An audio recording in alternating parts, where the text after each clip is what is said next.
My fellow Americans, I'm speaking to you tonight from behind the resolute desk in the Oval Office. In this sacred space, I'm surrounded by portraits of extraordinary American presidents. Thomas Jefferson wrote the immortal words that guide this nation. George Washington, who showed us presidents are not kings. Abraham Lincoln, who implored us to reject malice. Franklin Roosevelt, who inspired us to reject fear. I revere this office, but I love my country more. It's been the honor of my life to serve as your president. But in the defense of democracy, which is at stake, I think it's more important than any title. I draw strength and I find joy in working for the American people. But this sacred task of perfecting our union is not about me. It's about you, your families, your futures. It's about we, the people. We can never forget that. And I never have. I've made it clear that I believe America is at an inflection point. One of those rare moments in history when the decisions we make now will determine our fate of our nation and the world for decades to come. America's going to have to choose between moving forward or backward, between hope and hate, between unity and division. We have to decide, do we still believe in honesty, decency, respect, freedom, justice, and democracy? In this moment, we can see those we disagree with not as enemies, but as fellow Americans. Can we do that? Does character in public life still matter? I believe I know the answer to these questions because I know you, the American people. And I know this, we are a great nation because we are good people. When you elected me to this office, I promised to always level with you, to tell you the truth. And the truth, the sacred cause of this country is larger than any one of us. And those of us who cherish that cause, cherish it so much, a cause of American democracy itself, must unite to protect it. You know, in recent weeks, it's become clear to me that I need to unite my party in this critical endeavor. I believe my record as president, my leadership in the world, my vision for America's future, all merited a second term. But nothing can come in the way of saving our democracy. That includes personal ambition. So I've decided the best way forward is to pass the torch to a new generation. That's the best way to unite our nation. You know, there is a time and a place for long years of experience in public life. But there's also a time and a place for new voices, fresh voices, yes, younger voices. And that time and place is now. Over the next 6 months, I'll be focused on doing my job as president. That means I'll continue to lower costs for hardworking families, grow our economy. I'll keep defending our personal freedoms and our civil rights, from the right to vote to the right to choose. I'll keep calling out hate and extremism. Make it clear there is no place in America for political violence or any violence ever, period. I'm going to keep speaking out to protect our kids from gun violence, our planet from climate crisis that is the existential threat. And I will keep fighting for my cancer moonshot so we can end cancer as we know it, because we can do it.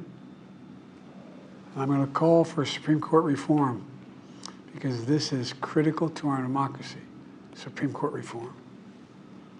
You know, I will keep working to ensure America remains strong and secure and the leader of the free world. I'm the first president in this century to report to the American people that the United States is not at war anywhere in the world. We'll keep rallying a coalition of proud nations to stop Putin from taking over Ukraine and doing more damage. We'll keep NATO stronger, and I'll make it more powerful and more united than any time in all of our history. I'll keep doing the same for our allies in the Pacific. You know, when I came to office, the conventional wisdom was that China would inevitably surpass the United States. That's not the case anymore. And I'm going to keep working to end the war in Gaza, bring home all the hostages, and bring peace and security to the Middle East and end this war.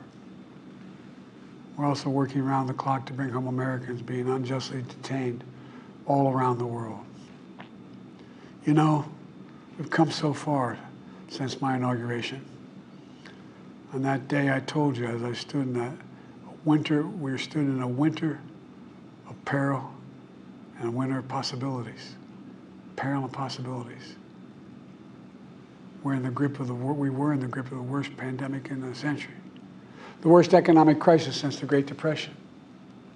The worst attack on our democracy since the Civil War. But we came together as Americans, and we got through it. We emerged stronger, more prosperous, and more secure. Today we have the strongest economy in the world, creating nearly 16 million new jobs, a record. Wages are up. Inflation continues to come down. The racial wealth gap is the lowest it's been in 20 years.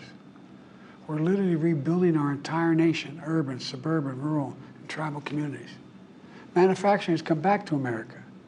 We're leading the world again in chips and science and innovation. We finally beat Big Pharma after all these years to lower the cost of prescription drugs for seniors. And I'm going to keep fighting to make sure we lower the cost for everyone, not just seniors. More people have health care today in America than ever before. And I signed one of the most significant laws helping millions of veterans and their families who are exposed to toxic materials. You know, the most significant climate law ever in the history of the world. The first major gun safety law in 30 years. And today, the violent crime rate is at a 50-year low. We're also securing our border. Border crossings are lower today than when the previous administration left office. I've kept my commitment to appoint the first black woman to the Supreme Court of the United States of America. I also kept my commitment to have an administration that looks like America and be a president for all Americans. That's what I've done. I ran for president 4 years ago because I believed and still do that the soul of America was at stake. The very nature of who we are was at stake. And that's still the case. America's an idea. An idea stronger than any army, bigger than any ocean, more powerful than any dictator or tyrant. It's the most powerful idea in the history of the world. That idea is that we hold these truths to be self-evident. We're all created equal, endowed by our Creator with certain inalienable rights: life, liberty, pursuit of happiness. We've never fully lived up to it, to this sacred idea, but we've never walked away from it either. And I do not believe the American people will walk away from it now. In just a few months, the American people will choose the course of America's future. I made my choice. I've made my views known. I would like to thank our great Vice President Kamala Harris. She's experienced, she's tough, she's capable. She's been an incredible partner to me and a leader for our country. Now the choice is up to you, the American people. When you make that choice, remember the words of Benjamin Franklin hanging on my wall here in the Oval Office, alongside the busts of Dr. King and Rosa Parks and Cesar Chavez. When Ben Franklin was asked, as he emerged from the convention going on, whether the founders have given America a monarchy or republic, Franklin's response was, a republic, if you can keep it. A republic, if you can keep it. Whether we keep our republic is now in your hands. My fellow Americans, it's been the privilege of my life to serve this nation for over 50 years. Nowhere else on earth could a kid with a stutter, from modest beginnings in Scranton, Pennsylvania, and Claymont, Delaware, one day sit behind the resolute desk in the Oval Office as President of the United States. But here I am. That's what's so special about America. We're a nation of promise and possibilities, of dreamers and doers, of ordinary Americans doing extraordinary things. I've given my heart and my soul to our nation, like so many others. I've been blessed a million times in return with the love and support of the American people. I hope you have some idea how grateful I am to all of you. The great thing about America is here, kings and dictators do not rule, the people do. History is in your hands. The power is in your hands. The idea of America lies in your hands. We just have to keep faith, keep the faith, and remember who we are. We're the United States of America, and there's simply nothing beyond our capacity when we do it together. So let's act together, preserve our democracy. God bless you all, and may God protect our troops.